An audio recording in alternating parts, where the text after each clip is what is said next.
Écoutez la manière, ses propos hier soir. C'est pas de l'intelligence artificielle, c'est du vrai Trump dans la rhétorique. Et il s'amuse finalement de la manière avec laquelle les pays viennent à lui. C'est la transaction la plus importante de l'histoire de notre pays. N'écoutez pas tous ces politiciens parce que je vous le dis, ces pays n'arrêtent pas de nous appeler et de me lécher le cul. C'est la vérité. Ils meurent d'envie de passer un accord.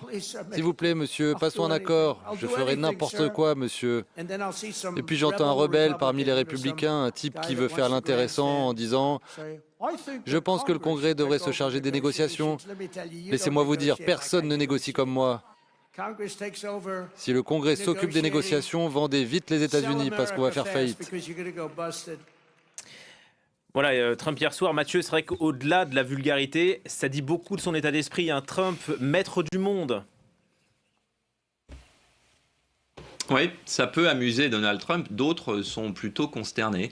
Le personnel de la Maison-Blanche, c'est vrai, en est même venu à s'en amuser publiquement puisque le standard du cabinet n'a jamais autant affiché de numéros étrangers.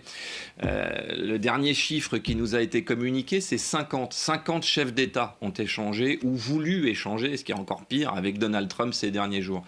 Le Premier ministre israélien a fait un aller-retour éclair à Washington pour dire que dans le fond, il était absolument ravi d'annuler la balance commerciale entre les deux pays. Alors pourquoi se déplacer, me direz-vous?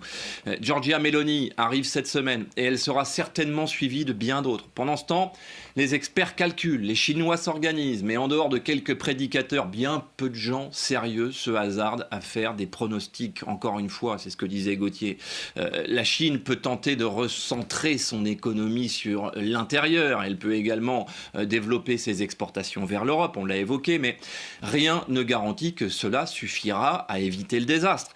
Les Européens qui exportent 500 milliards vers l'Amérique chaque année s'attendent à une perte sèche de 260 milliards et sont jusqu'à présent tombés d'accord sur une riposte qui pèse à peine 26 milliards, 10% des pertes.